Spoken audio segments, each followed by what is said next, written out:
In at number 10, we have got the Pteranodon, and this is just one of those creatures where you can really just get around on Ragnarok if you have a creature like this. It just allows you to travel across the map quickly, efficiently, and really as you should in terms of everything. This creature will just get you everywhere, and with that spin attack as well, it is a pretty useful PvP creature, as it is definitely one for doing those early game raids. This thing's saddle is also unlocked at level 38, which is a nice low level, so you don't need to be particularly high in terms of your level to actually get the ability to have air travel, which is definitely something, although yes, levels aren't too much of an issue anymore, as when in like original Ark terms, you would have to spend ages getting up to level for the Pteranodon saddle, but nowadays it's not really that bad whatsoever. Unless you're playing official, then it matters more, but still Ark has just generally progressed, and it is easier to get up to those levels now, especially with note runs. You can very easily get to it and beyond, and even to creatures like the RG and all of that. That creature is later on the list, by the way, so watch out for that. The only real difficulties you're going to find with this creature is, if it's your first time, you might find some difficulty getting that chitin and keratin for the saddle. Personally, I'd recommend going for chitin and just kill all the Titanomira that you can find, and maybe the Pulmonoscorpiuses if you know you are able to quite easily kill those at the stage of doing this. But probably go for the Titanomira and the Meganeura, actually, which I haven't mentioned before. They're going to be your best sources of chitin, and obviously these things can be very tamed very simply with something like a bowler, so it's really not going to be very difficult for you. Next up, we've got the Bionics, and this is the peak caving creature out there. This thing is just so good at traversing caves, and it is also a pretty neat underwater creature as well, and just a generally quite nice, cool, useful carnivore, which really does help this creature in terms of just general use, in terms of everything that you may use this thing for across all of Ragnarok. And obviously it's great pretty much across any map that has caves, and considering it's not a flyer, it is accessible on every map, because you know they're not kind of handicapped, as you could say, like flyers are on Gen 1 and Gen 2. A little bit of an unnecessary point because we're talking about Ragnarok, but still it is something to consider if you like to play on those maps a lot. Whereas with this creature, obviously you don't really have to do any of that. They also have some pretty decent mobility as well, which can't be said for some other carnivores, which really do lack in this space. And you know, it's really a nice thing for a carnivore to have. It's sort of a privilege, really, as if you had creatures like the Rex, they're really not mobile, and same with creatures like the Giga, totally not mobile whatsoever. But also, if you press right click on your mouse, they also do have a nice stun attack as well under the water, which can stun creatures up to the size of a Megalodon, which is a pretty nice little neat bonus. And you know, it can actually maybe keep you alive in some underwater scenarios where maybe you wouldn't be able to get out and escape otherwise. Next up, we have got the Thler, and this creature is mainly just here because it is such a useful travel mount, and considering the redwoods isn't actually too bad on Ragnarok, and it's not in a kind of too bad of a place either. You can spawn in the highlands and very easily get to it quite quickly, and it also, again, it just seems to be a little less hostile than the one that you can find on the island. Definitely a lot steeper in terms of gradient, as getting up through all that redwoods can take a little bit of handiwork because it is kind of on a mountain, at least the main one that I'm thinking about, but it does flatten out after a certain amount of time. It's just, you know, that first section you go along the beach, it is quite a bit of a steep hill to actually get up into it. Not really much of an issue, especially when you're going to be taming one of these creatures. You'll be a decent level where you'll probably have a Pteranodon and some other creatures like that to easily traverse through, but you can obviously get one of these things before you get something like a Pteranodon, and you can actually get them pretty early on. The net gun is going to help you a lot, but obviously you might not have the net gun, and you can very simply and easily build a trap, just a 2x1, and make it out of wood, or you can make it out of stone, just whatever preference. But you know, you don't really need anything more than wood for these things, and then you can just trank it out, and you don't need a saddle for it. Just lead it back to your base, and then when you get that saddle, then you can take it out for a spin, and you can still take it out for a spin and level it even before it does have a saddle, because you can just take it out with you, following behind you, and it will assist in any kind of combat scenarios. It essentially just turns you into an even more powerful beast, and also those creatures will aggro off of you and then aggro onto the Thler instead, which, you know, if the Thler is about to die, you could kind of also use it as a little bit of bait as well, although that's probably not the preferable option, and that's only for very desperate situations.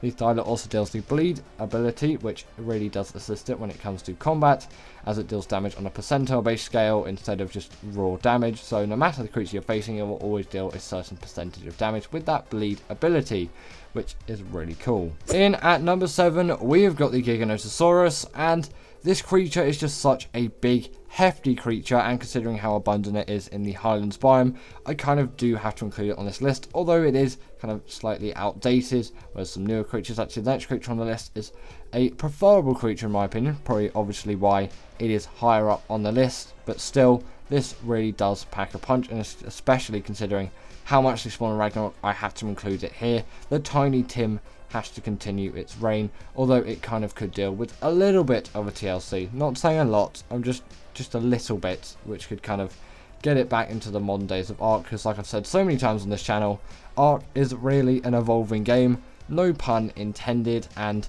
you know, from that, creatures will just become outdated, and this is a little bit, but I'm not going to diss the Giga anymore. I'm going to talk about why it is so great. This thing deals hefty amounts of damage, has a very decent health stat, and although its mobility isn't the best, you really don't need it for a creature like this, and although they can't go into bosses on the map, they will absolutely decimate every other creature on the map with absolute ease, and you'll have no issues with it whatsoever. Just be aware of that rage meter, as you don't want that to fill up and then have this thing aggro on you and just kill you, because these things definitely will.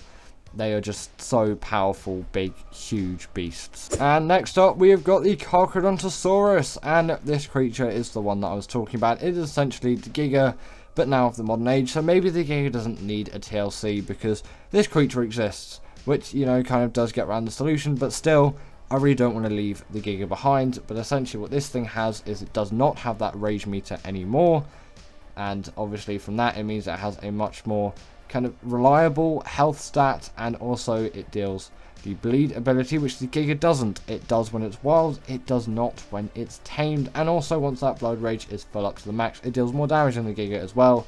And the mobility and stamina is significantly better because that stamina drain is a lot lower, and they're also a lot faster creatures, so it makes sense why they are just the superior option to choose. The only real downside being the taming method is a little bit more lengthy, but it doesn't really require as many resources because you're not pelting tons and tons of tranks into this thing, although that's not really too much of an issue, especially just considering the level when you're going to be taming this thing. You're going to be at least in the mid 90s, maybe early 90s at the earliest, possibly even 80s if you're that kind of person. You like to tame the creatures way before you get the saddle, because I'm pretty sure it's unlocked at level 96 if I'm correct. And although while you're taming it you can ride it around in that second phase, you cannot do that once it's tamed. Doesn't really make too much sense why you can ride it during the taming and then you get kicked off, but I guess that's just the way it is, and it kind of does make sense because then this would be even more OP. In at number 5, we have got the Megatherium, and this is just such a great creature again for gathering chitin on the map. And if I'm not incorrect, I think the boss on Ragnarok does include the Broodmother. I'm just gonna quickly research it up as I'm talking along here, but either way, the Megatherium has a particularly harsh ability against, you know, insects in terms of all of that, and obviously that insect buff is really going to make this creature just so powerful for, you know, just its general use of killing insects. But it also is a pretty good herbivore as well, and that does definitely benefit it, especially just for a generally versatile Ark creature, because, you know, that does just make a better Ark creature. And actually I was wrong there, the bosses are the Manticore and the Dragon, but I still think my point stands for this creature being on here, although considering those are the bosses, I might actually say to put the Thler on this list as well. I'm not going to, but I'm just going to give it a mention here because that is a really great creature against the Dragon. But the Manticore really is nothing to be worried about. So that creature is just really, really easy to tame. Kind of makes sense, you know, take the Dragon, take the Manticore, makes sense. I think it's maybe like, it's not Crystal Isles, but it's one of the other kind of DLC maps that has the Megapithecus and the Broodmother, I think, as the bosses. But either way, this thing has that insanely great insect buff, which is going to be an insane chitin gatherer, and considering how much chitin you need in the general Ark game and also just how cool this creature is, I think it's quite useful. Next up, we have got the Mantis, and this creature is just so jam-packed full of its one great ability that it really does need to be warranted on this list, especially considering how easy these things are to tame on this map, as you only need woolly rhino horns. You're probably not going to get deathworm horns, but you can if you want. I'm pretty sure the Ragnarok map has a desert biome. I'm confident of it, but you can get woolly rhino horns. Regardless, I find them to be a little bit easier.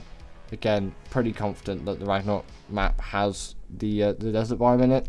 Put a comment down below if it does, because I hope I'm not making anything up there. If I am, woolly rhino horns are the way to go. Obviously, I tend to usually get those anyway on this map. If I was on Scorched, I would get deathworm horns, because woolly rhinos, as far as I'm concerned, don't really spawn on that map, and it makes more sense. The main ability, if you couldn't tell already, that these creatures have is they can wield any kind of melee weapons and then just slash creatures to bits with them, and it really does just, it benefits these things as well greatly. It just makes them really great harvesters. They can gather loads of fiber with sickles, which is actually quite rare for creatures to be really good at gathering fiber. Again, they can actually decimate creatures with swords and pikes, and harvest loads of metal with picks, loads of stone with hatchets. Just like the utilities for these things are essentially just limited to all of the different types of harvesting in the game. Pretty sure you can't gather berries with this thing. Don't know how you would. Maybe there's a mod for it out there somewhere. But either way, some really, really great creatures. In at number 3, we have got the RG, and this creature is here because it's just such a great resource gatherer of so many things across all of Ark. So it really does make sense to just be that ideal Ark creature that kind of does it all for you when it comes to metal gathering. And I guess I kind of want to put the Anki in this spot as well, because they really do go together as a really great tag team pair, as you can use that thing to gather loads of metal, and then you can use this thing to carry it around everywhere. These things again can also pick up quite a healthy amount of creatures. You could probably figure that, considering that they could pick up Ankis, and an Anki is quite a sizable creature for a flyer of this size to pick up. And also it can pick another creature up in its beak as well, although that's probably not the most useful ability, at least in my terms of use, because, you know, I don't really need to be carrying a dodo around when I'm carrying an Anki. It's just maybe not something that I really need to do, but, you know, at least the feature's there. They also do have a smithy as their saddle, which is great because, you know, you're going to be doing a lot of metal farming this thing. You might be using a pick if you do not have access to an Anki, or if you just haven't tamed an Anki yet, or if you're just not going to tame an Anki. Then if that metal pick breaks, you can easily repair it in this thing, as long as you do have metal ingots in its inventory. Don't use raw metal. I have to say this because there's always someone that has done that before, and I'm sorry to hear that. Sorry. And also these things do have a regen buff as well when they kill a dead body, which is just, that's really nice to have. It's just, it benefits these creatures more than you actually might think on the surface. In at number 2, we have got the Griffin, and this creature really just does have to be on this list, doesn't it? It is just such a powerhouse of Ragnarok. It travels so speedily. I do have some extra speed. It doesn't actually travel at this speed in just vanilla terms. I have really cranked it up just because it kind of looks cool. Sorry about any of the stutterings you'll find in this video and just across this video, because sometimes Ark can be a pain with that, and it's really not great at all, is it? But, you know, it's Ark. We all still love the game. At least it's not really ASA. There's a little bit of ASA content in this video, actually, because that's just the newest B-roll I've got. But, you know, this game, original Ark, tends to run a lot better than ASA. Actually, just, it always does.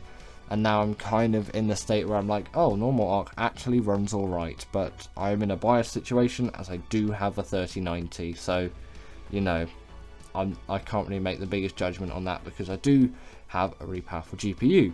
But either way, apart from the Griffin's really great gliding ability, this thing also can deal hefty amounts of damage. And also you can use that gliding ability to dive bomb on creatures as well, dealing even more damage to those creatures, which is a really nice, cool ability to have. And, you know, it can be useful in some PvP scenarios if you want to surprise that player that's trying to raid your base or something like that.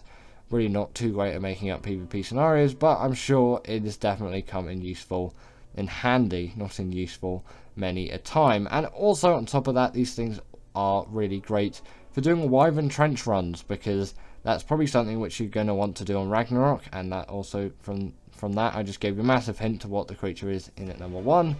and yeah, they're just really easy. You can swoop in there, steal that egg, and then just get out like that, no problems whatsoever. And finally, in at number 1, we've got the Wyvern, and more specifically the Lightning Wyvern, as that is my preferable one for this map. I just think that the fact that it deals torpor along with that lightning ability, it just really makes this creature even better, and its range is really great, and its damage dealing is great from that ability as well. Of course, you can always tame the Ice Wyvern, which was actually first introduced on Ragnarok, as far as I'm concerned. The Poison Wyvern, the Fire Wyvern, and I think that's it on Ragnarok, as far as I'm concerned. Obviously, you've got the Lightning Wyvern as well. You can tame all those other creatures, but I want to focus on the Lightning Wyvern. It's just my preferable creature. Obviously, it is a hefty damage dealer, and actually one of the fastest flyers in the Ark game, and the fastest flyer in Ragnarok, because I'm not counting the Griffin's gliding ability into the fact. If you do use that, then yes, the Griffin will travel faster, but just general normal flying, the Wyvern is going to travel faster. The only real downside in the air is this thing's mobility is absolutely awful. And what I didn't talk about the Griffin, you can wield weapons on the back of that thing, which is an absolute game changer. If you were screaming that at the screen, I've finally remembered to say it. The Wyvern, if you just saw there, is actually a pretty good gatherer of wood. You can just press C on your keyboard, or whatever the equivalent third attack button is on console, and then boom, like that, you can get some significant wood gains from this creature. You probably wouldn't expect that use out of it, but now you can, because I just told you about it, but you might have already knew about it anyway. And they can also pick up a hefty amount of creatures, which really does aid them in being quite successful flyers, and I think they're the best Ark creatures on Ragnarok. But anyway, that is the end of today's video, and I really hope that you all enjoyed, as I did enjoy making it. As always, comment down below what is the top 10 best Ragnarok Ark tames, and what's your favourite Ragnarok tame, and if you didn't agree, put your 10 down below, and I'll see you all later.